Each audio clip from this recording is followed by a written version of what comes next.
Okay, तो हमने previous class में यहाँ तक हमने कवर कर लिया था, हाइपरलिंक तक। और नेक्स्ट मूव होते हैं यहाँ नेम मैनेजर पे। सर कल की वीडियो तो आ गई। हम्म, कल की वीडियो सर नहीं आ पाई, मतलब वो रिकॉर्डिंग। वीडियो मैंने कर दिया हूँ, अभी मैंने किया हूँ वो वाला, यहाँ पे है अच्छा रिकॉर्डिंग अच्छा, वाला, यहाँ पे 100+2। ठीक ठीक।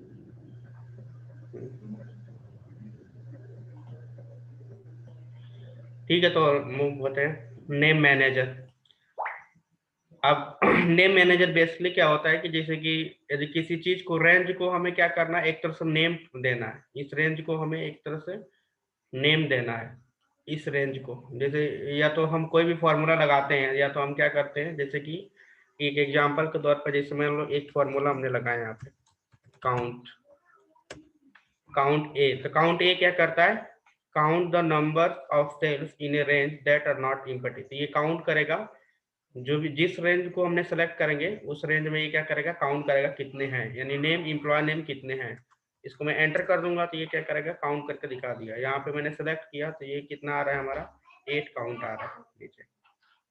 तो जैसे कि हमने पूरा रेंज सेलेक्ट किया, अब इसको रेंज सेलेक्ट करने के अलावा हम ऐसे भी रेंज को सेलेक्ट, इसको मैंने यहाँ पे किया और यहाँ पे करके इसका रेंज हमने दे दिया, इसका नाम दे दिया इस रेंज का, जैसे कि एम्प्लॉय नेम दे दिया यहाँ पे EMP_नेम और एंटर कर दिया, तो ये नेम हो गया। अब जैसे कि यहाँ पे यदि मुझे वही फॉर्मूला लगाना है तो मैं क्या करूँगा, काउंट ए, और जैसे कि अब मुझे रेंज सेलेक्ट करने के अलावा मैं क्या करूँगा, F3 प्रेस करूंगा, तो ये क्या होगा, जितने भी नेम रेंज है ऑटोमेटिकली आ जाएगा। जैसे मैंने अभी एम्प्लॉय नेम ये वाला दिया हूँ, तो इसको मैंने सेलेक्ट कर लूंगा और इसको एंटर कर दूंगा, तो ये वही आ जाएगा। कहने मतलब ये है कि हम जो रेंज इस तरह से इसको आ रहा था, इसको हमने इसका एक पर्टिकुलर नाम दे दिया, तो इसको बोलते हैं नेम रेंज यहाँ पे।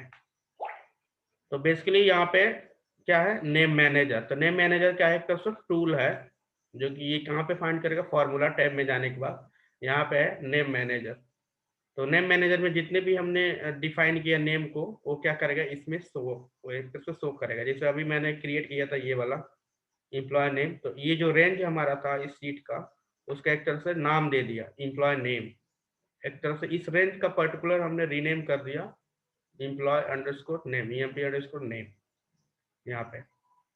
तो इसके बेस पे हम कोई भी फॉर्मूला यूज कर सकते हैं, यानी उस रेंज को न सेलेक्ट करके हम इस नेम को सेलेक्ट कर लेंगे। जब हम एक बार डिफाइन कर देंगे तो उसके बेस पे हो जाएगा। इसको समझते हैं कि कैसे हम इसको यूज करते हैं। अब जैसे मेरा रिक्वायरमेंट ये है कि ये जितने भी है ये मैंने सेलेक्ट किया, और मुझे ये है कि मैं 1 बाय 1 करके नेमिंग ना दूं। जैसे कि डेट के लिए मैं ऐसे सेलेक्ट करूं, फिर से डेट लिखूं, फिर से ऐसे सेलेक्ट करूं, फिर से इसका मंथ लिखूं। एक बार मैं इसको डिलीट कर दे रहा हूँ यहाँ पे। तो सारे चीज को मैंने एक बार क्या किया, इसको डिलीट कर देते हैं। तो यहाँ पे मैंने सेलेक्ट किया पूरा और मैंने सबको डिलीट कर दिया एक बार। अब कोई नेम नहीं, यहाँ पे क्लोज कर दिया और यहाँ पे मैंने ये भी डिलीट कर दिया। ठीक है, तो अब मुझे क्या करना है, ये वाला नेम रेंज हो गया एक तरह से। अब इसको मुझे नेम रेंज डेट देना है। यदि इसको मैं सेलेक्ट करूं या तो मैनुअली करूं, डेट करूं, इसको सेलेक्ट करूं, इसको मंथ दूं, तो एक ऐसा मैकेनिज्म होना चाहिए जिसके थ्रू हम पूरा सेलेक्ट करूं और जो भी ये रेंज है इसका नाम दे दे डेट, इस रेंज का नाम दे दे मंथ, इस रेंज का नाम दे दे EID, इस रेंज का नाम दे दे एम्प्लॉय नेम। तो इसके लिए हमें क्या करना पड़ेगा, इसको पूरा सेलेक्ट करना है और यहाँ पे आता है एक टूल। जैसे कि इसको या तो कंट्रोल शिफ्ट F3 करेंगे तो ये आ जाएगा, अदरवाइज इस पे क्लिक करेंगे फॉर्मूला टैब में जाने के बाद यहाँ पे create from selection, automatically generate the name from the selection, many people choose to the next. इस तरह से डिस्क्रिप्शन दिया है, तो मैं बेसिकली यहाँ पे क्रिएट किया। अब ये यहाँ पे ऑप्शन दे रहा है, कह रहा है create names from the value in the, कह रहा है top row left column, bottom row right column. इसका मतलब ये कह रहा है कि टॉप रो, यानी ये जितने भी मैंने सेलेक्ट किया हूं, तो जो टॉप रो है उसी के नाम से क्या करेगा, नेम रेंज क्रिएट कर देगा। तो मैं ओके कर दिया यहाँ पे। अब मैं इसके बाद से मैं चेक करता हूँ, यहाँ पे इसको सेलेक्ट किया तो देखो यहाँ पे डेट नाम आ गया, इसको सेलेक्ट किया यहाँ पे मंथ आ गया। अब मैं नेम रेंज में जा रहा हूँ यहाँ पे, तो यहाँ पे भी डेट, ईआईडी, ये सब नेम रेंज ऑटोमेटिकली क्रिएट कर दिया इसके थ्रू। तो ये एक तरह से क्या है, टूल है। अब मुझे जैसे मान लो कि मुझे ये मंथ वाला मुझे चेक करना है, चाहे डेट वाला चेक करना है, इसको चेक करना है कि ये डेटा है कि नहीं, तो मैं क्या करूँगा, यहाँ तक मैं सेलेक्ट कर लूँगा और यहाँ पे लिखूंगा और प्रेस करूँगा F3, तो ये सारे चीज आ जाएंगी। जितने भी हमने नेम रेंज क्रिएट किया था ये सारे F3 प्रेस करने पे ये आ जाएगा। जैसे मान लो कि मुझे चेक करना है डेट, तो डेट मैंने किया, ओके किया और कंट्रोल शिफ्ट एंटर करूंगा तो ये पूरा डेट आ जाएगा। और इसको फॉर्मेटिंग करना है तो हम कंट्रोल शिफ्ट हैज करेंगे तो ये DDMMYY में क्या करेगा, फॉर्मेट हो जाएगा। एक तरह से ये क्या है, शॉर्टकट की है। तो मैंने हैज किया तो इस तरह से आ गया। ये देखना है हमें फॉर्मेटिंग, तो यहाँ पे कस्टम फॉर्मेटिंग है और इसको मैं सेलेक्ट किया, कंट्रोल 1 किया, तो यहाँ पे क्या आ जाएगा, DDMMYY। जो भी फॉर्मेट चाहे तो हम कर सकते हैं यहाँ से सेलेक्ट करके। जैसे कि मान लो कि डेट में गए और जैसे कि इस वाले फॉर्मेट में चाहिए तो यहाँ पे दिखा रहे इस तरह का आएगा, ओके कर दिया तो इस वाले फॉर्मेट में आएगा। इसको और एक्सटेंड कर देंगे तो इस तरह से आ जाएगा फॉर्मेटिंग। तो ये क्या है, एक तरह से हम बहुत क्विकली एक तरह से क्रिएट कर सकते हैं नेम रेंज क्रिएट कर सकते हैं। रेंज देने के बाद ये हमारे पास नेम मैनेजर है, यहाँ पे टूल है। जैसे फॉर्मूला में गए और भी यहाँ पे ऑप्शन है, एक हो गया नेम मैनेजर, जो कि जितने भी नेम रेंज का नाम क्रिएट है वो सारे नेम आ रहे हैं यहाँ पे। इसको एडिट डिलीट कर सकते हैं, न्यू भी ऐड कर सकते हैं। न्यू करेंगे तो ये आ जाएगा। अब जैसे मान लो कि इस चीज को हमें क्रिएट करना है, तो या तो यहाँ पे टाइप कर दे एम्प्लॉय आईडी, या तो यहाँ से हम क्रिएट कर सकते हैं डिफाइन नेम। यहाँ पे क्लिक करूंगा और एम्प्लॉय आईडी यहाँ पे है, तो इसको जो भी नाम है उसके हिसाब से मैं दे सकता हूँ एम्प्लॉय आईडी पर, या तो मैं केवल एम्प दे सकता हूँ। और ये वर्कबुक यहाँ पे स्कोप है, तो इसका मतलब ये है कि यदि मैं वर्कबुक सेलेक्ट करता हूँ तो इस नेम रेंज को मैं किसी भी सीट में एक्सेस कर सकता हूँ। यानी किसी भी सीट में यदि फॉर्मूला अप्लाई करता हूँ तो इस रेंज को मैं यूज कर सकता हूँ, जो भी नाम है एम्प्लॉय का। यदि मैं केवल एक पर्टिकुलर यूज करता हूँ जैसे कि नेम मैनेजर, तो केवल नेम मैनेजर सीट में ही एक्सेस होगा। जैसे यहाँ ये स्कोप का मतलब ये हुआ। और ये क्या है, एक तरह से रेंज है क्रिएट हो रहा है। मैं ओके करूंगा, EM के नाम से हो जाएगा। और इस मान लो कि यहाँ पे हमें चेक करना है,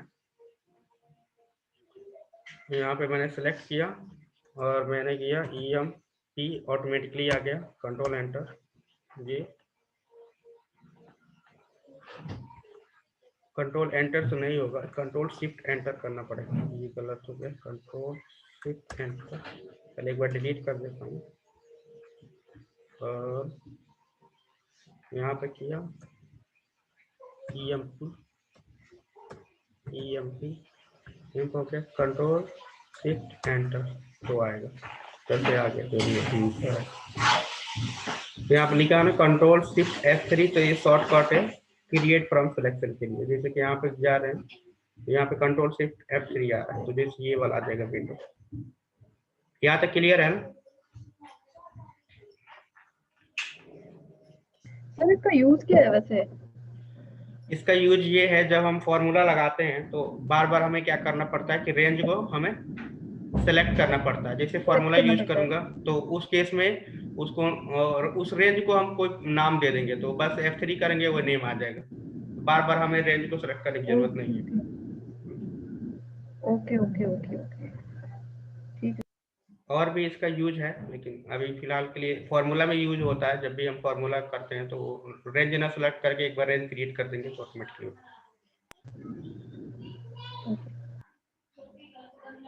नेक्स्ट हमारा है गोटू।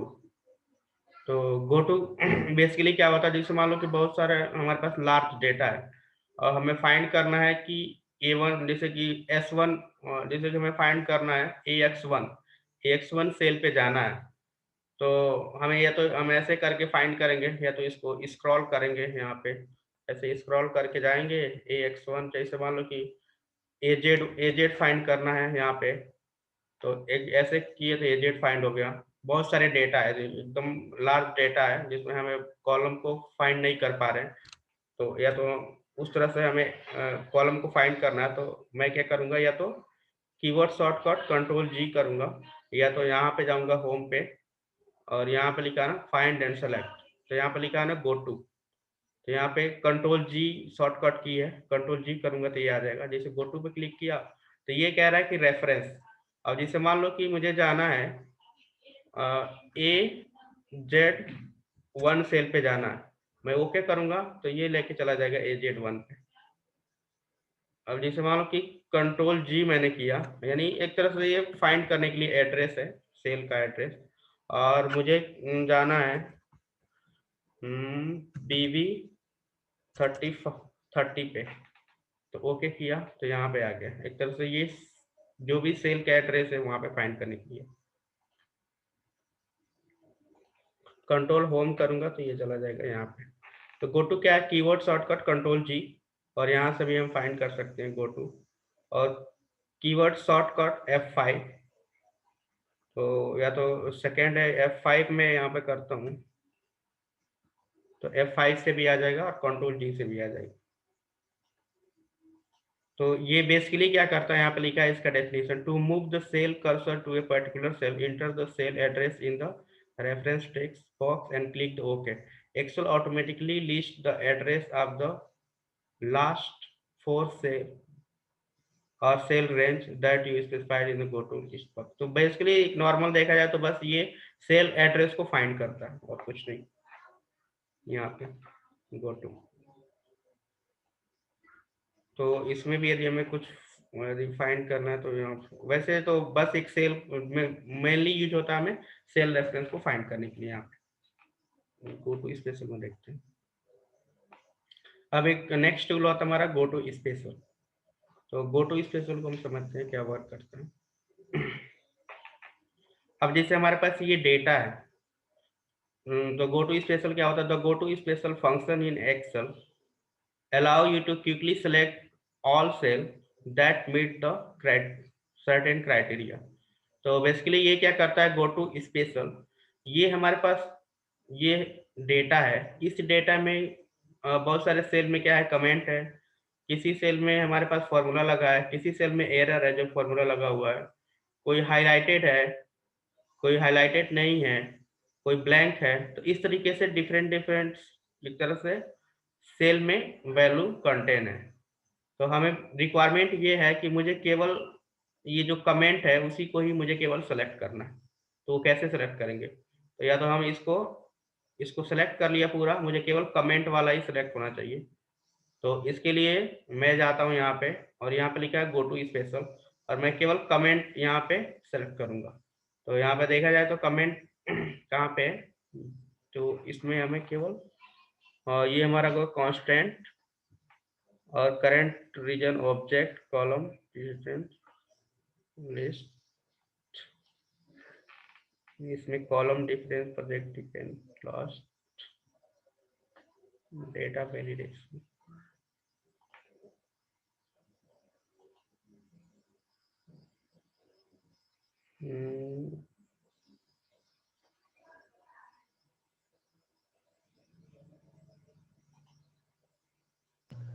नोट्स भी तो हो सकता है सर, कमेंट नहीं, इसमें कमेंट वाला ऑप्शन नहीं दिया है, कमेंट के अलावा और कुछ देखते हैं यहाँ पे फाइंड गो टू स्पेशल।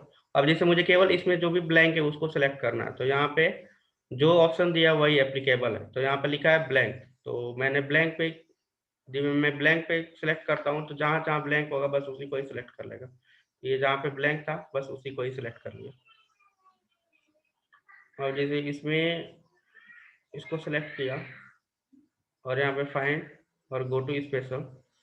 अब जैसे इसमें हमें ये फाइंड करना है जैसे ऑब्जेक्ट, तो ऑब्जेक्ट बेसिकली क्या होगा, जैसे इमेज हो गया, तो ऑब्जेक्ट केवल हमें फाइंड करना है जहाँ पे भी, जहाँ जहाँ ऑब्जेक्ट है वो फाइंड कर लिया। यानी पूरा इंटायर सेल में हमें कुछ भी फाइंड करना है, जैसे कि इसमें जो भी अवेलेबल है उसके हिसाब से। अब ये करंट रीजन क्या होता है और करंट एरे क्या होता है, तो ये मैं करंट रीजन पे करता हूँ। तो ये करंट रीजन ये हुआ कि जैसे मान लो कि कंटिन्यूअस डेटा, करंट रीजन क्या होता है, कंटिन्यूअस डेटा, जैसे एक सेल दूसरे सेल से कनेक्ट हो। तो इसमें क्या है, मैंने यहाँ पे किया तो यहाँ पे क्या है, ये वाला सेल इसमें कनेक्ट है, और ये वाला सेल इससे कनेक्ट है और ये वाला ये सेल इससे कनेक्ट है, और जितने भी ये सेल जिससे जिससे कनेक्ट है तो उस क्या हो जाएगा, एक करंट रीजन में आ जाएगा, यानी कंटिन्यूअस डाटा एक सेल दूसरे सेल से कनेक्ट हो। तो यहाँ पे मैं करता हूँ और मैं इसको सेलेक्ट करता हूँ, फाइंड, गो टू स्पेशल, और करंट रीजन करता हूँ। तो जहाँ जहाँ ये सेल कनेक्ट है, जैसे ये वैल्यू नहीं है, बस ये एक तरह से ऑब्जेक्ट है, इसको नहीं कर रहा है, तो इसके हिसाब से ये करंट रीजन का मतलब कंटिन्यूअस डेटा एक तरह से कनेक्ट हो, कंटिन्यूअस सेल जो हो एक तरह से कनेक्ट हो एक दूसरे से, किसी चीज किसी सेल में गैप ना हो, तो उसको हम बोलते हैं करंट रीजन। अब जैसे मान लो इसको हमें करना है और इसको कंट्रोल ए मैं करता हूँ यहाँ पे, तो ये करंट रीजन की तरह वर्क करता है, यानी इस सेल से सारे कनेक्टेड डेटा, लेकिन ये क्या है यहाँ पे डिसकनेक्टेड है सेल से। तो जो चीजें कनेक्टेड है बस उसी को ही करंट रीजन में ये सिलेक्ट करते हैं। अब जैसे यहाँ पे है, अब इसको मुझे सिलेक्ट करना है current region, go to special और करंट रीजन, तो ये जहाँ जहाँ कनेक्ट है सेल एक दूसरे से, तो बस उसी को ही सिलेक्ट करना है।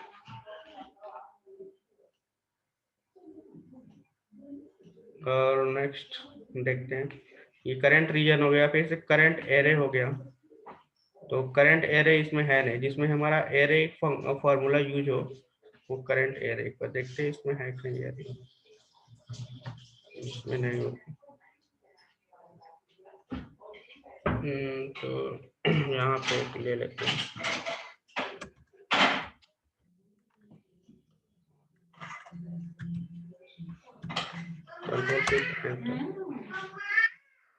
ये एरे की तरह है, तो यहाँ पे मैं करता हूँ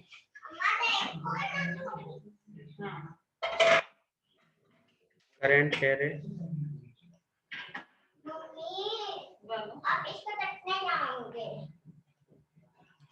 ये जो करंट एरे है तो इसको सेलेक्ट कर रहा है, कहने मतलब कि सेल जो होना चाहिए करंट एरे में, कहाँ तक करंट एरे है, तो ये एरे की इंडिकेट करता है कर्ली ब्रैकेट, क्योंकि यहाँ पे मैंने क्या किया, कंट्रोल शिफ्ट एंटर किया, जब कंट्रोल शिफ्ट एंटर करते हैं तो एरे में कन्वर्ट हो जाता है, तो ये हमारा करंट एरे हो गया। और नेक्स्ट देखा जाए यहाँ पे ऑब्जेक्ट, तो ऑब्जेक्ट हमने देख ही लिया, जैसे कि ये इमेज हो गया, जो भी इमेज है एक तरह से ऑब्जेक्ट हो गया, जो भी शेप है एक तरह से हमारा ऑब्जेक्ट हो गया। अब यहाँ पे रो डिफरेंस, तो रो डिफरेंस हमें देखना है, जैसे कि ये एक लिस्ट 1 रो हो गया, एक लिस्ट 2 हो गया। अब इसको हमने सेलेक्ट किया, अब इसमें डिफरेंस जो होगा उसको क्या करेगा, आइडेंटिफाई करेगा। तो यहाँ पे क्या, गो टू स्पेशल और रो डिफरेंस, तो यहाँ पे जो जो डिफरेंस है उसको फाइंड किया, क्योंकि 25 क्या था, एग्जैक्ट सेम था, 63 61 मैचिंग नहीं हुआ, तो ये रो डिफरेंस हो गया। 98 ये क्या मैचिंग हुआ, यानी जो चीजें मैच नहीं कर रहा है लिस्ट 1 लिस्ट 2 से, बस उसी को ही इसने हाईलाइट किया। वैसे कॉलम में हमें देखना है कि इसमें डिफरेंस क्या है, इसको सेलेक्ट करके हमें यहाँ से जा करके गो टू स्पेशल और कॉलम डिफरेंस देखेंगे कि कौन सा सेम है। तो यानी 90 और 61 मैच नहीं हो रहा, 125 98 नहीं मैच हो रहा, 31 मैच हो रहा, और लिस्ट 1 लिस्ट 2 मैच नहीं हो रहा। जो चीजें मैचिंग नहीं हो रही है कॉलम वाइज, बस उसी को हाईलाइट कर। तो ये हमारा गो टू स्पेशल है। और प्रेसिडेंट एंड डिपेंडेंट, तो प्रेसिडेंट एंड डिपेंडेंट देखते हैं। तो इसको मैंने इसमें एक और है, यहाँ पे मिलेगा प्रेसिडेंट और डिपेंडेंट का, इस वाले में देखते हैं। तो ये है हमारा प्रेसिडेंट, ये है हमारा डिपेंडेंट। तो प्रेसिडेंट क्या है, तो इसको पहले समझते हैं। यहाँ पे क्या करता हूँ, यहाँ पे मैंने सेलेक्ट कर लिया और गो टू स्पेशल, और यहाँ पे प्रेसिडेंट डायरेक्ट वन ऑल है, और ये हमारा सम है। तो ये B10 और C10, तो ये क्या हमारा B10 और C10, और ये प्रेसिडेंट का मतलब कि ये किससे मिलकर एक तरह से ये ऑपरेशन परफॉर्म हो रहा है सम का। तो ये जो सम हो रहा है तो इसका ये प्रेसिडेंट हो गया एक तरह से, यानी इसी पे हमारा ऑपरेशन परफॉर्म हो रहा है, इसी के बेस पे, तो ये हमारा प्रेसिडेंट हो गया। और डिपेंडेंट का मतलब कि इस वैल्यू पे ये जो ऑपरेशन हुआ है किस वैल्यू पे डिपेंडेंट है। तो यहाँ पे एक बार डिपेंडेंट, ये तो ये कह रहा है कि 87 और 26 ये क्या है, जो कैलकुलेशन यहाँ पे हुआ है E10 और F10, तो ये क्या है 87 और 26 क्या है, इस पे डिपेंडेंट है, यानी इसके बेस पे ही हमारा एक कैलकुलेशन हो रहा है डिपेंडेंस, यानी ये जो हमारा सम है ये किस पे है, इस पे डिपेंडेंट है, यानी इसका डिपेंडेंट ये होगा क्योंकि इसी के बेस पे ऑपरेशन हो रहा है। और यहाँ पे भी हमारा एक तरह से डिवाइड कर रहे हैं, तो ये क्या है, इस पे डिपेंडेंट है, इस वाले पे, ये जो इसकी डिपेंडेंसी इस वाले पे, क्योंकि इसकी वैल्यू पे ही हमारा ऑपरेशन हो रहा है। और प्रेसिडेंट क्या हो जाएगा, एक तरह से इसका अपोजिट हो जाएगा, यानी डिपेंडेंसी नहीं है उसमें। सर प्रेसिडेंट में भी तो फिर यही हुआ, 87 और 26 की तो प्लस हुए हैं। ये जो एरो यहाँ पे दिखा रहा है ना साइन का, तो डिपेंडेंट का मतलब ये होता है, ये जो सम हुआ है E10 और F10, यानी ये किस पे डिपेंडेंसी पे हुआ है, इसकी जो डिपेंडेंसी है इसका इस पे है, इसी के बेस पे ये सम हुआ है, और इसका जो ऑपरेशन हो रहा है इसको जो डिपेंडेंसी है इस पे है। ठीक है, बट सर फिर प्रेसिडेंट में भी तो वही हो रहा है या नहीं? प्रेसिडेंट का बस इसका ये है कि इसकी बस अपोजिट हो जाता है, जो डिपेंडेंसी है वो डिपेंडेंसी नहीं है, जैसे कि इसका अपोजिट हो गया, ये डिपेंडेंट है या अनडिपेंडेंट हो गया प्रेसिडेंट का।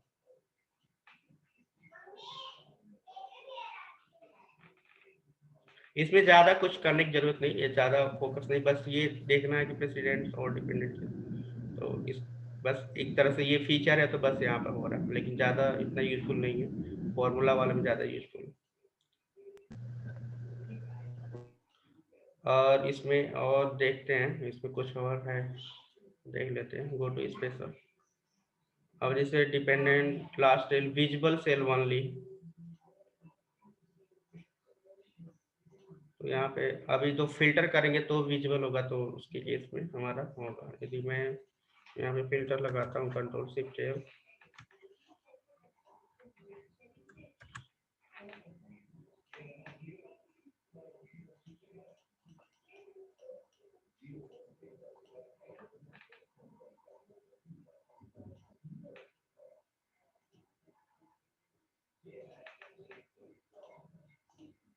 तो जो विजिबल है बस उसी को ये सेलेक्ट किया है, इसका जैसे फिल्टर जहाँ पे लगाते हैं विजिबल सेल केवल सिलेक्ट करना है, हिडन वाला नहीं, तो उसके इसमें विजिबल सेल का सिलेक्ट करते हैं।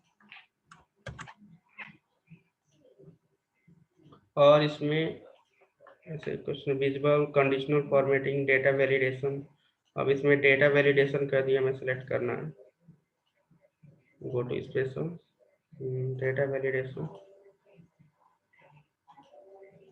इसको सेलेक्ट कर लेते हैं। तो इसमें मुझे लग रहा है डेटा वैलिडेशन कुछ है नहीं, क्योंकि ये टॉप डाउन का हमने लगाया नहीं है, इसलिए नहीं आया यहाँ पे। और ये फॉर्मूला वाला एक बार देख लेते हैं, कहाँ कहाँ फॉर्मूला है इसमें, तो यहाँ पे गए और गो टू स्पेशल, और यहाँ पे फॉर्मूला। अब जैसे फॉर्मूला में क्या क्या कंटेंट कर रहा है, जैसे नंबर, टेक्स्ट, लॉजिकल एरर, यानी जितने भी ये सारे कंटेंट कर रहे हैं उसको हाईलाइट कर दो, तो यहाँ पे ये सब हाईलाइट कर रहा है, जैसे एरर जो आया था, टेक्स्ट आया था, नंबर में आया था, तो ये सारी चीजें हाईलाइट करते हैं। तो यहाँ पे देखा जाए तो क्या ये फॉर्मूला है, ये भी फॉर्मूला है, तो हमें मान लो कि बहुत सारे चीजें हैं, एक तरह से उसमें हमें चेक करना है कि फॉर्मूला किस किस सेल पे लगा हुआ है, तो ये टूल हमें हेल्पफुल कर सकता है। जैसे कि ये जहाँ जहाँ फॉर्मूला था उसका पूरा क्या किया, हाईलाइट कर दिया, देखो जहाँ जहाँ फॉर्मूला था सब हाईलाइट था, ये सब में फॉर्मूला लगा हुआ था, तो उसने हाईलाइट कर दिया। तो जैसे मान लो कि आपने कोई फॉर्मूला लगाया और पता नहीं चल रहा कि कहाँ पे लगा हुआ, तो उसको सेलेक्ट करके ऐसे कहाँ कहाँ फॉर्मूला लगा हुआ है तो हम फाइंड कर सकते हैं, गो टू स्पेशल। और फॉर्मूला में भी बहुत सारी चीजें, जैसे नंबर, केवल नंबर पे जो लगा हो उस फॉर्मूला को चेक करना है, यानी टेक्स्ट पे, यानी टेक्स्ट में आ रहा है उसको चेक करना है, लॉजिकल यानी इफ ए कंडीशन लगा हो उसको चेक करना है, एरर आ रहा है उसको चेक करना है, तो केवल स्पेसिफिक चेक करना है नंबर पे, केवल नंबर वाला करेंगे तो केवल नंबर वाला ही दिखा यहाँ पे, क्योंकि नंबर पे ही ये लगा हुआ है J8/K8, तो J8 ये हो गया और K8 केवल नंबर वाला ही जो फॉर्मूला दिखाएगा यहाँ पे। और हमें केवल टेक्स्ट वाला करना है तो यहाँ पे हम टेक्स्ट वाला भी कर सकते हैं, जैसे पूरा करना है तो सारे कर सकते हैं। और ये एक और था कांस्टेंट का, go to special constant formula constant. तो कांस्टेंट का मतलब कि इसके अपोजिट हो गया, जिसमें फॉर्मूला नहीं लगा हुआ, एकदम कांस्टेंट है जिसमें कोई फॉर्मूला नहीं है। और जैसे जो चाहे वो टेक्स्ट हो चाहे नंबर हो उसको हाईलाइट कर दे, तो इसमें देखोगे कि कोई फॉर्मूला नहीं है, एक तरह से कांस्टेंट है ये, नंबर पे हो ये है कांस्टेंट मतलब। और यहाँ पे ट्रू था कहीं पे, यहाँ पे जिसमें फॉर्मूला नहीं लगा हुआ था उसको हाईलाइट नहीं किया, तो ये हो गया कांस्टेंट। कांस्टेंट का मतलब जिसमें हमारा फॉर्मूला नहीं लगा हुआ है ये।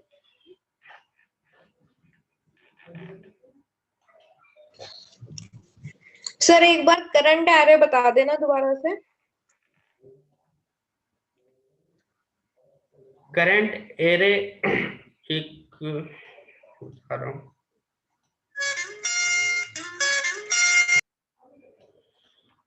ये जो करंट जो एरे है ये एक तरह से जहां पे हमारा सेल स्टार्ट होता है, जितने भी एरे कंटेंट कर रहा है, तो ये एरे कैसे आएगा? एरे तभी बनता है जब हमारे पास, जैसे मान लो कि मैंने यहाँ पे सेलेक्ट कोई भी फॉर्मूला में कंट्रोल शिफ्ट एंटर प्रेस करते हैं तो हमारा एरर बनता है। जैसे कि मान लो कि ये हमें डिस्प्ले करना है रेंज को EMP, जैसे एम्प्लॉय नेम है, मैंने ये किया और मैं क्या करूंगा, कंट्रोल शिफ्ट एंटर करूंगा तो ये एरे में आ जाएगा यहाँ पे। अब ये क्या है कि कहाँ पे हमारा एरे है, या तो इसमें पूरा सेलेक्ट कर लिया और मुझे फाइंड करना है कि एरे कौन से में डेटा में है, तो यहाँ पे go to special current array,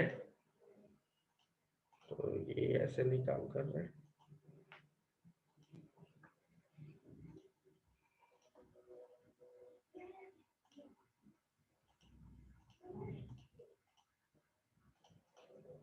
यानी हमें ऐसे देखते हैं,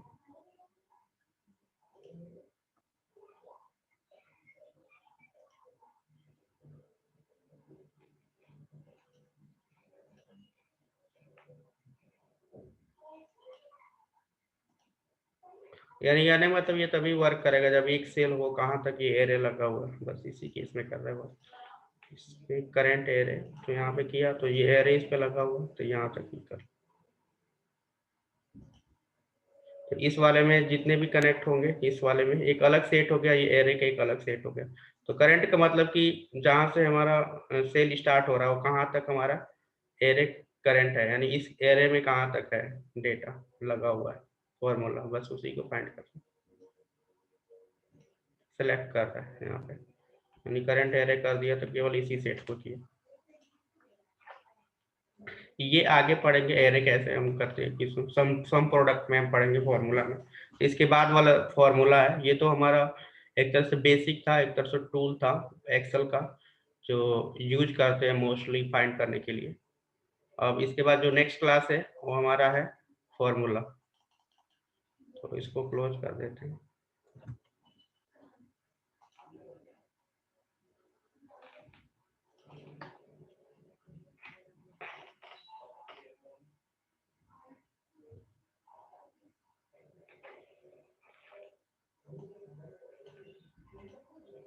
तो इस वाले क्लास एक्सेल क्लास 3 में हमारा क्या है, ये सब एक तरह से फॉर्मूला है, जो आप बोल रहे थे ना कि फॉर्मूला ज़्यादा यूज होता है, तो अब यहाँ से हमारा फॉर्मूला स्टार्ट होता है, यानी बेसिक से लेकर एडवांस तक फॉर्मूला। तो सबसे एक तरह से इसको हम बोलते हैं स्टैटिस्टिकल फार्मूला, जैसे कि हम इंफॉर्मेशन को एक तरह से समराइज करने के लिए इसको यूज करते हैं। तो यहाँ पे हमें यहाँ पे पढ़ना है count, sum, average, max, mean, large, small, count if, ये सारे फॉर्मूला है। तो वन बाय वन करके देखते हैं, पहले देते हैं काउंट, सम, एवरेज। यहाँ पे तो ये हमारे पास डेटा है, अब इसी डेटा पे अब अप्लाई करते हैं यहाँ पे, और इसको भी मैं डिलीट कर देता हूँ यहाँ पे। जैसे मुझे काउंट करना है, केवल नंबर काउंट करना है इसमें से, यानी कितने नंबर है, जैसे कि ये 45 एक नंबर हो गया, 44 नंबर हो गया, एन ए क्या हो गया, एक टेक्स्ट हो गया, 50 क्या हो गया, नंबर हो गया, तो ये नंबर कितने हैं। तो बस उसी को ही हमें काउंट करना है। तो इसके लिए हम क्या यूज करेंगे, काउंट। काउंट क्या है, एक इनबिल्ट फंक्शन है एक्सेल का, COUNT। अब जैसे मैंने काउंट लिखा यहाँ पे, तो ये बेसिकली ये बता रहा है कि ये काउंट फंक्शन करता क्या है, कह रहा है कि count the numbers of cells in range that contain the number. यानी जिस रेंज को हम सेलेक्ट करेंगे उसमें जो भी नंबर कंटेन कर रहा है बस उसी को ही ये क्या करेगा, काउंट करेगा। तो मैं टैप किया और उसके बाद रेंज सेलेक्ट कर दूंगा यहाँ से यहाँ तक। तो ये ऑटोमेटिकली इसका एक तरह से क्या हुआ, एक तरह से ये बना हुआ है नेम रेंज प्रोडक्शन। तो जैसे मैंने सेल सेलेक्ट किया तो ऑटोमेटिकली ये क्या है, प्रोडक्शन आ रहा है। तो यानी F3 करके कर दूंगा प्रोडक्शन, और मैंने ये कर दिया, नेम रेंज बनाया हूँ, एंटर कर दूंगा तो ये 7 यहाँ पे दे दिया। अब मैनुअली इसको काउंट करना तो देख सकते हैं कितना है नंबर। तो 1 2 3 4 5 6 7, यानी 7 क्या है नंबर, इसको काउंट करते हैं। कह रहा है it count cell content number value in given range. अब मान लो कि मुझे टेक्स्ट को भी काउंट करना है, तो हम यहाँ पे लिखेंगे काउंट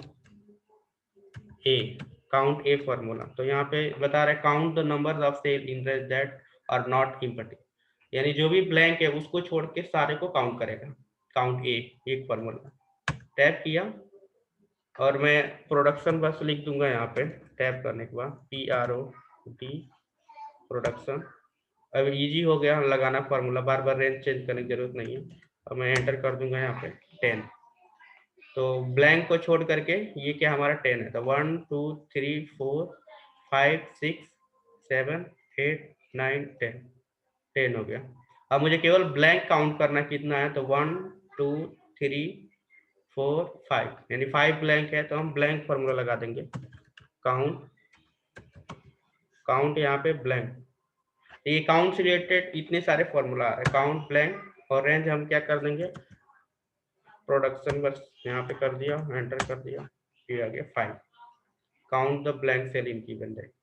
अब मान लो इस फॉर्मूला को हमें देखना है, यहाँ पे एक होता है हमारा फॉर्मूला टेक्स्ट, ये होता है formula text, return the formula as a string. तो यहाँ पे किया फॉर्मूला टेक्स्ट और इसको कर दिया और एंटर कर दिया। ये जो फॉर्मूला लगा हुआ था उस फॉर्मूला के यहाँ पे शो कर दिया, कंट्रोल D कर दिया। तो यहाँ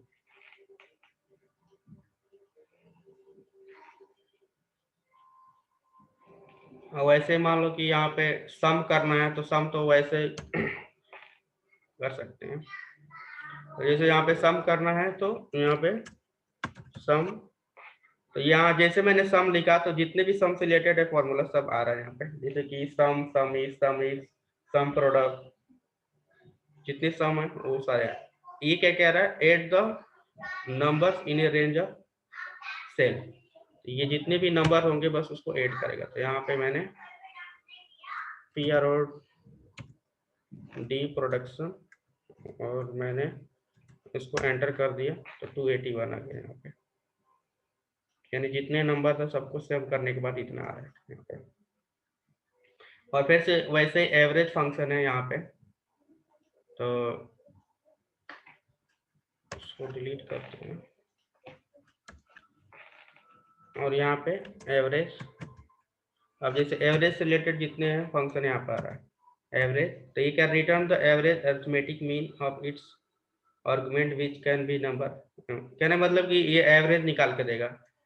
तो यहाँ पे एवरेज, अब फिर से यहाँ पे हम इस वाले रेंज को सिलेक्ट कर लेंगे और इसको, तो ये क्या किया, एवरेज निकाल के दे दिया इतना। फिर से एवरेज ए, अभी मैं बता रहा हूँ एवरेज कैसे निकाला हुआ। अब एवरेज ए को देखना है तो यहाँ पे प्रोडक्शन एवरेज ए हो गया, और एवरेज इफ यानी कंडीशन के बेस पे। पहले हम समझते हैं एवरेज कैसे निकाला हुआ। तो हमारे पास जो है, पहले हम देखते हैं यहाँ पे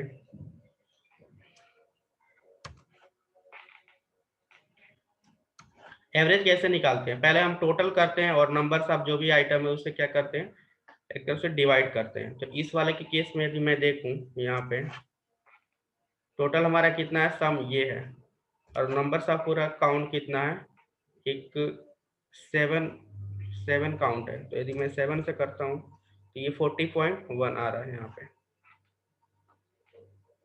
यानी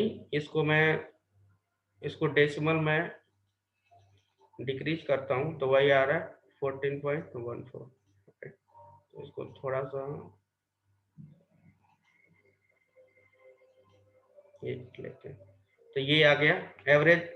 या तो ऐसे निकालो या तो सम डिवाइड बाई जो हमारा नंबर जो काउंट आया है, जितने भी नंबर है उससे क्या किया, नंबर सब काउंट कितना है नंबर को उससे डिवाइड किया, तो ये हमारा क्या हो गया, एवरेज निकल गया यहाँ पे।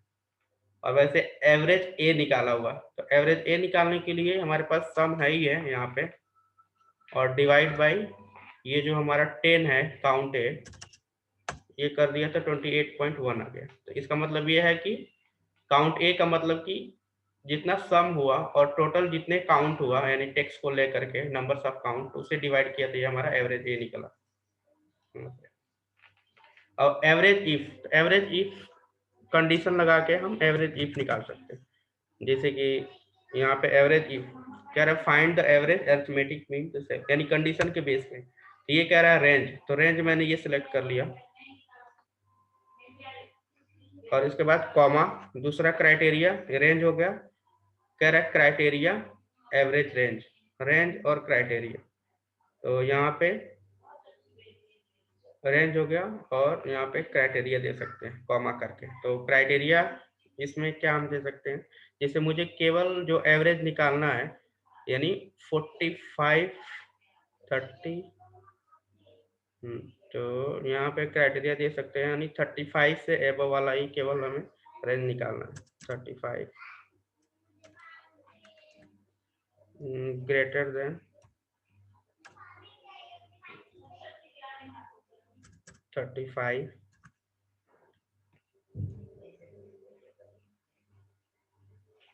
तो ये हमारा क्राइटेरिया होगा, रेंज और क्राइटेरिया। तो रेंज हमारा प्रोडक्शन हो गया और ये क्राइटेरिया हो गया, यानी 35 से जो भी है बस उसी को ही मुझे एवरेज चाहिए। और एवरेज किसका चाहिए, ये पूरा मैं इसको सेलेक्ट कर लूँगा यहाँ पे 44। तो पहले हम देखते हैं कि ये कैसे निकाला हुआ एवरेज इफ। तो सबसे पहले 35 से 35 से कितने हैं, 35 से कितने जो भी है उसको क्या करेगा, सम करेगा। तो यहाँ पे 35 से जो भी है बड़ा उसको क्या करेगा, सम करेगा। तो यहाँ पे देखा जाए तो 43 हो गया, तो मैं इसको क्या कर रहा हूँ, सम कर रहा हूँ। ये हमारा हो गया 43 जो कि 35 से बड़ा है, प्लस और कौन बड़ा है, 38 बड़ा है, और 50 बड़ा है, और 44 ये बड़ा है, और 45 ये बड़ा है। तो ये हमारा सम हो गया, तो टोटल ये आ गया 220। अब ये काउंट कितना है जो 35 से बड़ा है, 1 2 3 4 5, यानी 5 ये हमारा काउंट है। तो 22 डिवाइड बाई 5, तो ये हमारा 44 आ रहा है। तो इस तरीके से इतना हमें फॉर्मूला लगाना पड़ रहा है, तो उसके जगह बस एक ही फॉर्मूला में ये आ जाएगा हमारा एवरेज, यानी जो भी 35 से एबव है उसका हमें एवरेज करना है। पहले फिल्टर कर लेगा, उसके बाद से एवरेज 44। ये समझ में आया यहाँ पे? Yes sir. तो वैसे मैक्स है, मैक्स भी एक है, तो जिसमें जो भी मैक्सिमम होगा उसको क्या कर देगा, यहाँ पे निकाल देगा। जैसे कि इसमें सबसे मैक्सिमम कौन है, तो जो भी मैक्सिमम नंबर होगा बस उसको यहाँ पे क्या करेगा, मैक्स कह रहा है return the largest value in the set of the value max, और यहाँ पे प्रोडक्शन लिखूंगा, टैब एंटर। तो मैक्स जो होगा सबसे मैक्स कौन सा, मैक्सिमम वैल्यू 50, तो रिटर्न कर दिया। वैसे मिनिमम जो होगा यहाँ पे मिनिमम प्रेडिक्शन, यानी मिनिमम जो वैल्यू होगा,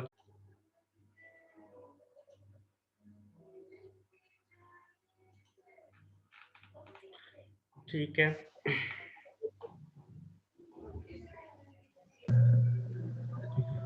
तो यहाँ पे हमारा मिनिमम हमने देख लिया। अब इसके बाद से नेक्स्ट फंक्शन देखते हैं, लार्ज फंक्शन, लार्ज कैसे वर्क करता है। तो मैं इसको डिलीट कर देता हूँ।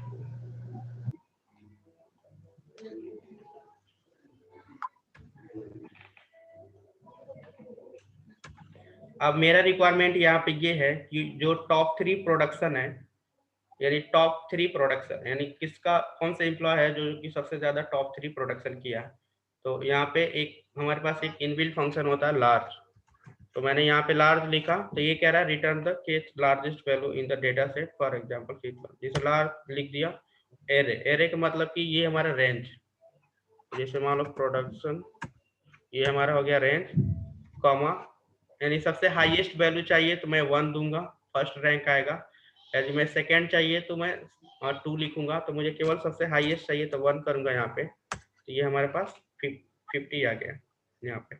अब मुझे ऐसा कोई मैकेनिज्म यहाँ पे मैं अप्लाई करूँ जिससे कि मुझे यहाँ पे चेंज करने की जरूरत ही नहीं है, 1 हार्ड कोडिंग ना करने की जरूरत, तो ऑटोमेटिकली ये सारी चीजें आए। तो यहाँ पे ये दिमाग लगाना है कि ये रोल नंबर मैं यूज करता हूँ तो ये क्या रिटर्न करता है, तो रोल नंबर क्या रिटर्न करता है, 20 रिटर्न करता है। तो यहाँ से मैं माइनस कर दूंगा 19, तो ये मेरा क्या आ जाएगा, 1 आ जाएगा यहाँ पे। तो इसी को मैं क्या करूंगा, कंट्रोल सी, और 1 की जगह मैं क्या कर दूंगा, इसको मैं रिप्लेस कर दूंगा, तो ये मेरा आ जाएगा फर्स्ट रैंक। अब मैं जैसे ही इसको ड्रैग करूंगा यहाँ पे, तो फर्स्ट सेकेंड थर्ड ये तीनों निकाल देगा यहाँ पे। अब इसको मैं करूंगा तो ये क्या करेगा,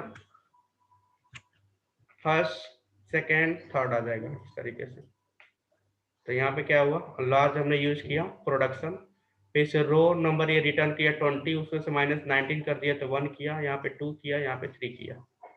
तो सबसे टॉप 3 प्रोडक्शन कौन सा है, सबसे 50 हो गया, 45 हो गया, 44 हो गया। वैसे मिनिमम करना है तो वही सेम फॉर्मूला, बस लार्ज की जगह स्मॉल करना है, तो ये आ जाएगा इक्वल टू सर एक स्मॉल। बार रिपीट कर दीजिए।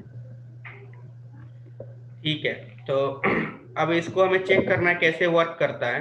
तो यहाँ पे हम जाएंगे फॉर्मूला पे, और यहाँ पे होता है इवेलुएट फॉर्मूला यहाँ पे।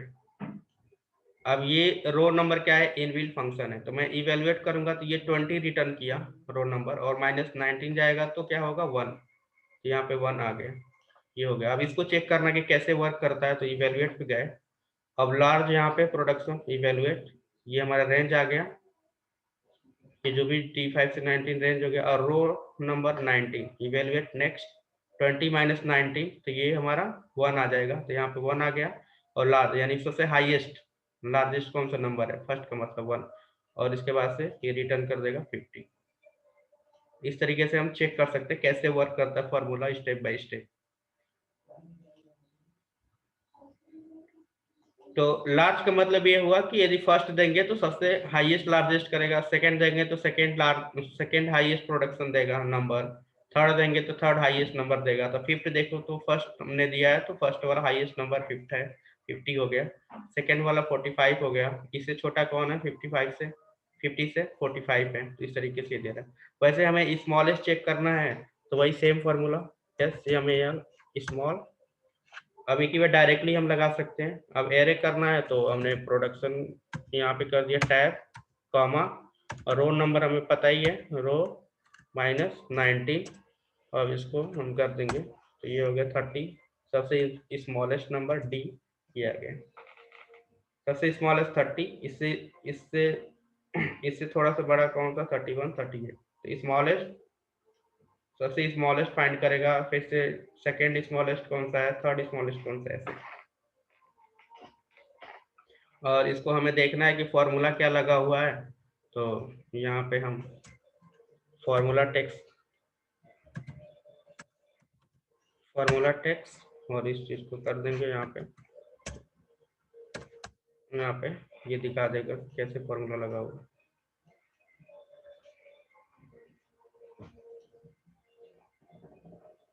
सर जो हम रो 19 माइनस कर रहे हैं उसका क्या रोल है?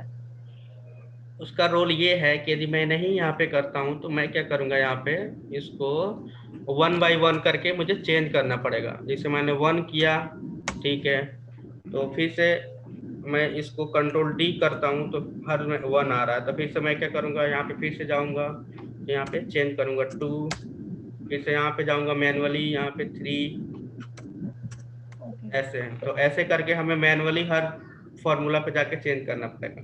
तो ऐसा क्या मैकेनिज्म है जिसके थ्रू हम ऑटोमेटिकली बना दे, ऑटोमेटिकली 1 2 3 आ जाए, इसलिए मैंने यहाँ पे यूज किया रोल नंबर। ओके ओके ठीक है।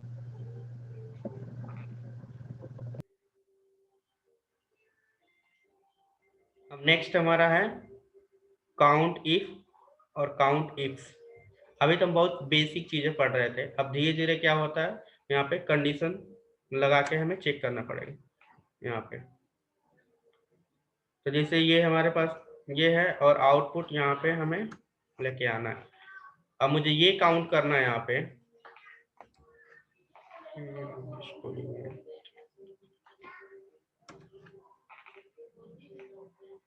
अब हमें काउंट जो करना है क्राइटेरिया, यानी 105 जो है कि 105 ये क्या है क्राइटेरिया है। क्राइटेरिया का मतलब कि 105 से कितने जो प्रोडक्शन है 105 से एबव है, यानी 105 से जो भी ग्रेटर देन है उसको हमें काउंट करना है यहाँ पे। तो 105 से जो भी है कितने हैं, तो एक तरह से मैनुअली मैं क्या करूँगा यहाँ पे फिल्टर लगा के चेक कर सकता हूँ। और यहाँ पे नंबर फिल्टर ग्रेटर देन है यहाँ पे और 105। अब देखते हैं कितने आ रहा है, यहाँ पे आया और इसको मैं control shift and arrow down करूंगा तो यहाँ पे आ जाएगा हमारा कितना काउंट 75, यानी 75 आ रहा है 105 से जितने बड़े हैं काउंट। तो मैं क्या करूंगा यहाँ पे फॉर्मूला लगा के इसको मैं कर सकता हूँ। तो इसके लिए फॉर्मूला क्या लगेगा काउंट इफ। तो इस वाले सेल में COUNT काउंट इफ, तो ये क्या करें काउंट और number of cell within range. तो काउंट इफ टैप किया रेंज और क्राइटेरिया, तो रेंज हमें क्या सिलेक्ट करना ये प्रोडक्शन वाला, तो मैं पूरा रेंज सेलेक्ट कर लिया यहाँ पे और इसको फ्रीज कर दिया F4, सब फ्रीज हो गया। कॉमा क्राइटेरिया क्या देना है, हमें क्राइटेरिया देना है 105 से ग्रेटर देना। तो यहाँ पे इन्वर्टेड कॉमा के अंदर क्योंकि टेक्स्ट है ग्रेटर देन, ये क्या हो गया एक टेक्स्ट हो गया ग्रेटर देन 105 और इसको ये कर दिया एंटर 75 आ गया। अब ऐसा क्या करें कि जो हार्ड कोडिंग मैं दे रहा हूँ यहाँ पे 105 उसको हमें 105 ना लिखना पड़े, इसी सेल को ही रेफरेंस ले ले। तो यहाँ पे फिर से लगाते हैं, तो इससे अच्छा है बार बार करने के मतलब इसी को ड्रैग कर देते हैं और बस मॉडिफाई कर देंगे। यहाँ पे काउंट इफ है, अब इसको ये कह रहा है 120 से less than or equal to, तो इसको या तो हम ऐसे कर सकते हैं less than or equal to 120, तो ये आ गया इतना। लेकिन मैं ऐसा नहीं चाह रहा हूँ कि यहाँ पे हार्ड कोडिंग करूँ, मैं चाह रहा हूँ कि इस सेल को ही रेफरेंस दे दूँ। लेस देन हो गया और यहाँ पे मैं करूँगा M% लगाऊंगा और इस सेल का ही ले लूंगा रेफरेंस और यहाँ पे एंटर कर दूंगा। तो यहाँ पे ये कैसा ये गलत ले लिया हमने,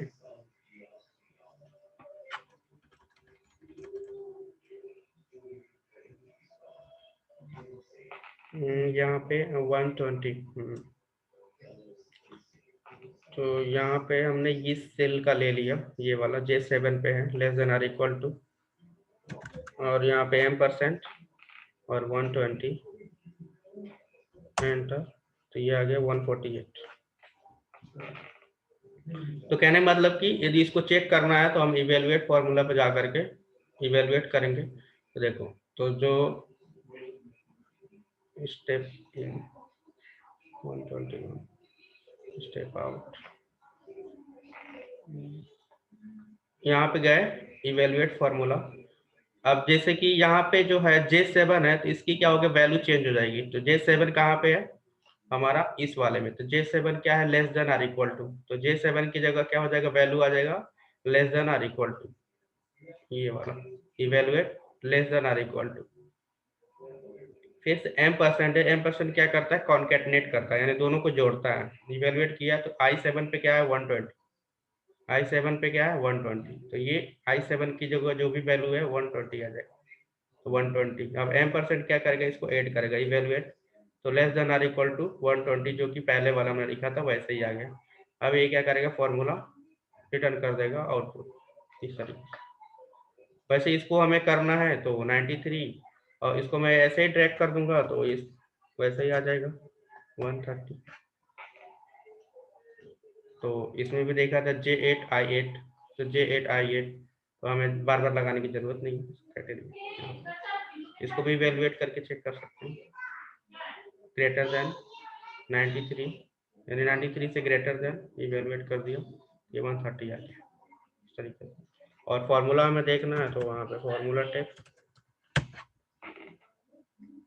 इस वाले में Ctrl+D, ये पूरा फॉर्मूला आ गया जो भी फॉर्मूला मैंने लिखा था।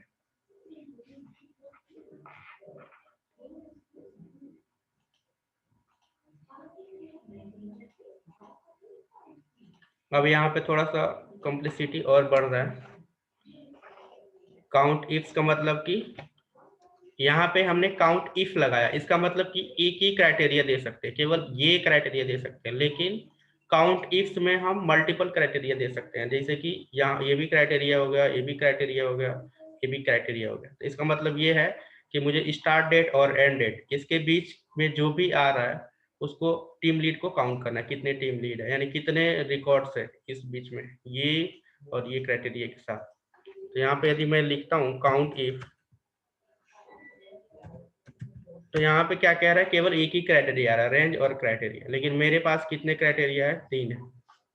तो 3 क्राइटेरिया में अप्लाई करना पड़ेगा, क्योंकि काउंट इफ वर्क नहीं करेगा, तो इसीलिए मैं काउंट इफ से यूज करूंगा। काउंट इफ किया तो ये देखो यहाँ पे आ रहा है, यानी क्राइटेरिया रेंज 1, क्राइटेरिया रेंज 1, एक तरह से मल्टीपल क्राइटेरिया लगा सकते हैं। तो इसको अप्लाई करते हैं, क्राइटेरिया रेंज 1। तो यहाँ पे क्राइटेरिया क्या है, स्टार्ट डेट और एंड डेट। तो पहले हम डेट को सिलेक्ट करते हैं, कहाँ पे डेट है, तो ये हमारा डेट हो गया, ये मैंने डेट को सिलेक्ट कर लिया और इसको मैंने फ्रीज कर दिया F4 प्रेस करके।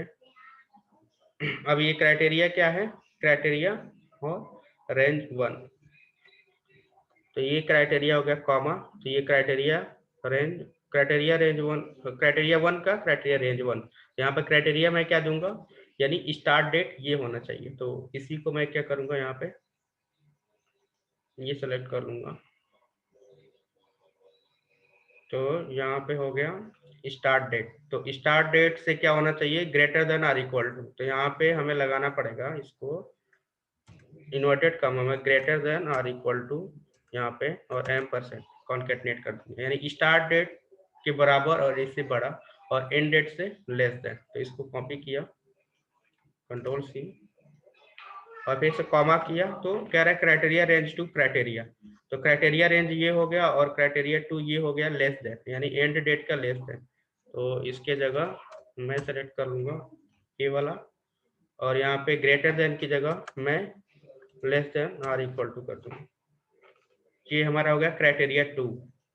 और नेक्स्ट क्राइटेरिया क्या है, हमें टीम लीड सेलेक्ट करना है। तो यहाँ पे टीम लीड वाला जो भी रेंज है उसमें सेलेक्ट करेंगे, तो ये हमारा टीम लीड आ गया और इसको फ्रीज कर देंगे F4, टीम लीड हो गया।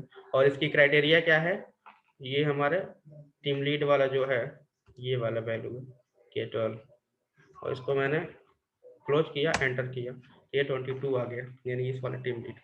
अब इसको हमें चेक करते हैं कि ये 22 है कि नहीं। तो सबसे पहले हम डेट सेलेक्ट करेंगे, 1 जुलाई से लेके 6 जुलाई तक डेट, Ctrl+Shift एंटर। तो यहाँ पे कह रहा है 6 जुलाई से 1 जुलाई से 6 जुलाई, तो यहाँ पे 1 जुलाई से 6 जुलाई ये हमने सेलेक्ट कर लिया, ये आ गया। और यहाँ पे नरेश सक्सेना टीम लीडर है, तो यहाँ पे नरेश सक्सेना यहाँ पे सेलेक्ट कर लिया, ये हो गया। अब इसको हमें काउंट करना कितना है यहाँ तक, तो ये आ रहा है 22 काउंट। तो ये भी हमारा जो फॉर्मूला है ये रिटर्न कर दिया है हमारा 22। अब ये कुछ नहीं करना है, बस इसको ड्रैग कर दूंगा तो बाकी सारे को निकल जाएगा, Ctrl+D। तो यहाँ पे 22 हो गया, सारे फॉर्मूला वही है, बस रेफरेंस दिया उसके हिसाब से सारे पिक कर लिया और ये सब कुछ दिखा दिया। आप चेक करोगे फिल्टर लगा के भी सारे सेम ही आउटपुट आएगा। तो यहाँ पे कह रहा है कि total leave, team lead Saxena, तो टीम लीड यानी टोटल लीव, हाँ तो लीव की बात कर रहे हैं, तो एक और कंडीशन हम लगा सकते हैं लीव के लिए, तो यहाँ पे एल का मतलब हो गया लीव, पी का मतलब प्रोजेक्ट। तो यहाँ पे एक और कंडीशन लगाते हैं टोटल लीव के लिए। ये तो टोटल काउंट था इस बीच में, लेकिन टोटल लीव हमें काउंट करना है, तो एक और कंडीशन यहाँ पे आएगा। तो इसको क्या करते हैं, ये वाला चाहे दोबारा ऐसे करते हैं, कॉमा, एक और क्राइटेरिया रेंज 4, लीव वाला में अटेंडेंस में गए, इसको सेलेक्ट किया और इसको F4 किया, और लीव क्या है हमारा एल है, तो मैं क्या कर दूंगा यहाँ पे एल, एल का मतलब लीव हमें काउंट करना है, एंटर, यहाँ पे 4 डी। तो ये 4 लीव है, नरेश सक्सेना के अंडर 4 लीव लिया हुआ है। तो अभी चेक करना है कि 4 लीव एम्प्लॉय ने लिया है। तो सबसे पहले मैं यहाँ पे 1 जुलाई से 6 जुलाई तक फिल्टर करूंगा। यहाँ पे 1 जुलाई 5 6, ओके। नरेश सक्सेना में फिल्टर करूंगा यहाँ पे, नरेश सक्सेना। अब लीव मैं यहाँ पे फिल्टर करूंगा, लीव, यहाँ पे काउंट करता हूँ, यहाँ पे ये 4 आ रहा है। तो इसका मतलब हमारा फॉर्मूला जो है सही है। अब इसी चीज को मैं ट्रैक कर दिया सबका, कितने लीव दिया। यहाँ तक क्लियर है?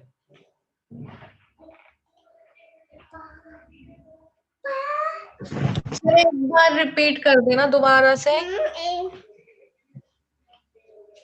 ठीक है।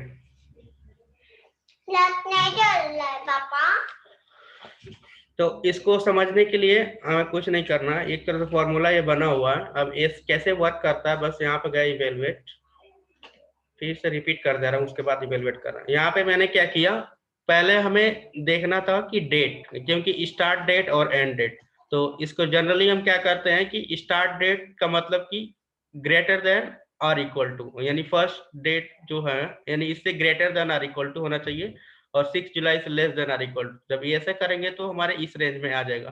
तो वही फॉर्मूला यहाँ पे भी लगा, यानी बी वाले में क्या है हमारा, बी वाले में हमारा डेट है, यानी बी जो कॉलम है इसमें हमारा डेट है।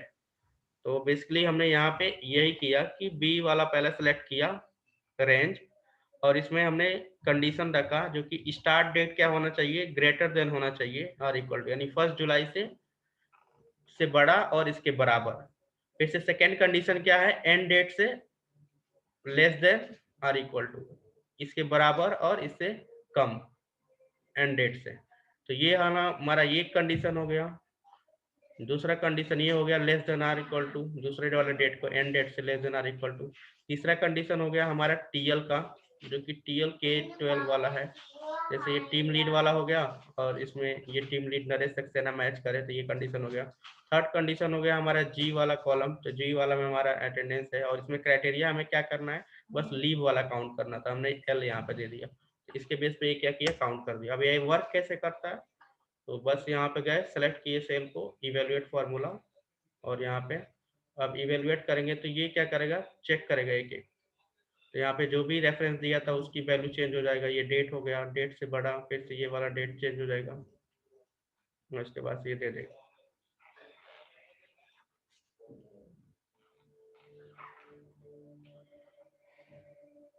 तो ये हमारा काउंट।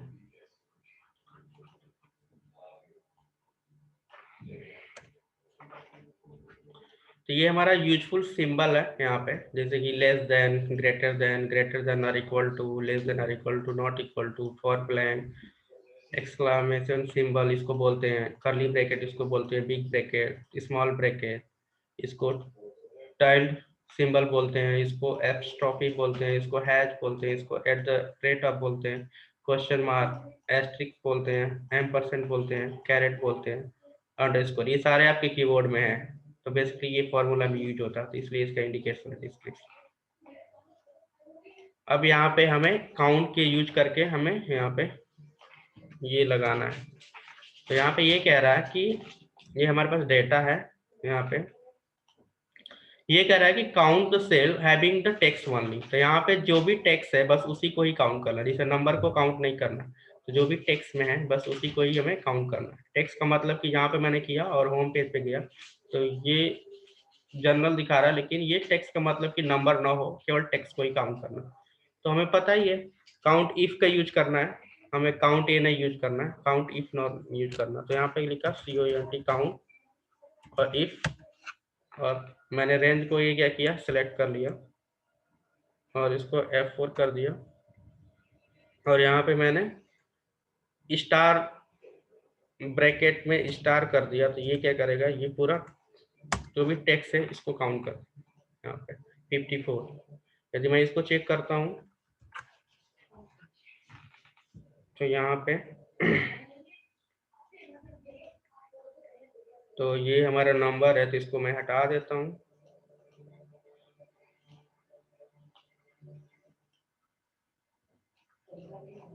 तो ये है, अब इसको मैं चेक करता हूँ कितना है। तो यहाँ पे देखा जाती है 54 आ रहा है यहाँ पे काउंट, इसका मतलब हमारा करेक्ट है। अब इसको मैं पूरा कंट्रोल D कर दिया। अब ये कह रहा है कि मुझे count the cell having the numeric only, तो मुझे काउंट इफ यूज करके बस न्यूमेरिक जो है काउंट करना। जैसे ये हमारा नंबर हो गया, ये वाला नंबर हो गया, कितने हैं, ऐसे केवल नंबर टाइप के। तो इसको हमें कुछ नहीं करना, यहाँ पे ये था बट नॉट इक्वल टू कर देंगे। नॉट इक्वल टू का मतलब कि टेक्स्ट के अलावा जो भी है वो सारी चीजें दे दे। एंटर 4।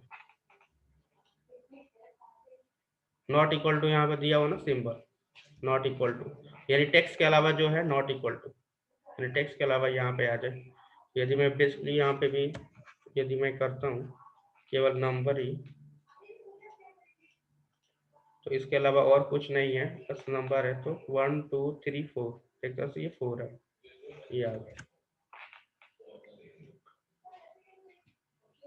और वैसे ही यहाँ पे भी count the cell start with A, यानी इसमें जो भी हमारा ए से स्टार्ट होता है, एक करेक्टर से, बस उसी को ही हमें काउंट करना है इस वाले रेंज में। तो हमें पता है कि apply the trick to search the text only. तो इसके लिए हम क्या कर सकते हैं, ये रेंज है और यहाँ पे हम ए कर देंगे। तो इसका मतलब क्या हुआ, ए से जो भी है स्टार्ट हो। एस्ट्रिक का मतलब क्या हुआ, सारे ऑप्शनल कर दिया, यानी मैच करे या ना करे, लेकिन फर्स्ट वाला लेटर क्या करेगा, मैच करना चाहिए। तो 16 है, ए से जो भी स्टार्ट हो रहा है यहाँ पे। एक तरह से इसको बोलते हैं वाइल्ड कार्ड, जो कि मैच होना चाहिए। तो इसको मुझे लगता है कल कवर करते हैं, क्योंकि ये ज्यादा ही है फॉर्मूला, फिर से वो हो जाएगा, मेस्टअप हो जाएगा। तो मैं इसको ये कर दूंगा और आप एक बार ट्राई करना होम टास्क के लिए। अभी डेट वाला तो है, काउंट ये सारी चीजें जो भी हमने पढ़ा था उसमें है। होम टास्क 1 है, होम टास्क 2। तो इसमें बस काउंट करना है, ये दिया है ना, count the number between given date पर संदेश। तो ये सब हमें काउंट करना है, यहाँ पे क्वेश्चन दिया हुआ है। Total sum of the total time between. तो आप एक बार ट्राई करना समझने की, फिर से नेक्स्ट क्लास में हम देखेंगे, पूरा कवर करेंगे तो हम टास्क हो जाएगा। यहाँ पे भी है काउंट वाला जो भी हम पढ़ रहे हैं, यहाँ पे ये आउटपुट होना चाहिए और यहाँ पे ये फॉर्मूला लगना चाहिए।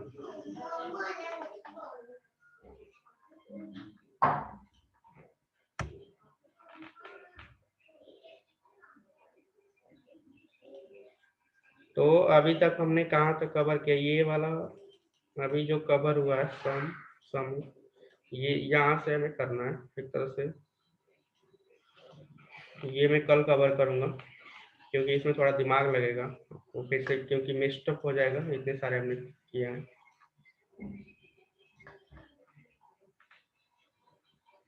उसके बाद सम इफ करेंगे, फाइंड इंडिकेटिव। ठीक है, तो आप ट्राई करना होम टास्क करके, और इसको भी मैं वहाँ पे कर दे रहा हूँ, इसको अपलोड कर दे रहा हूँ वहाँ पे। हेलो सर रिकॉर्डिंग हाँ, तो ओके। आप उसी पे दोगे सर, यूट्यूब पे ही दोगे सर?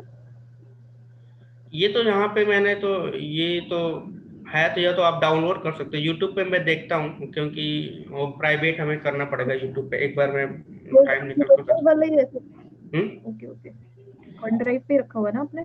ये वन ड्राइव पे लिंक पे मैंने शेयर किया है, तो यहाँ पे डाउनलोड करके, या तो यहाँ पे भी कई बार प्ले हो जाता है, यदि नहीं होता है, प्रॉब्लम होती है, तो यूट्यूब के प्राइवेट करके वो मैं एक्सेस दे दूंगा, बस उन्हीं लोगों के होगा जो मैं एक्सेस दूंगा। ठीक है सर, ठीक है। ठीक है, तो मैं वो ये सिस्टम है कि नहीं? हाँ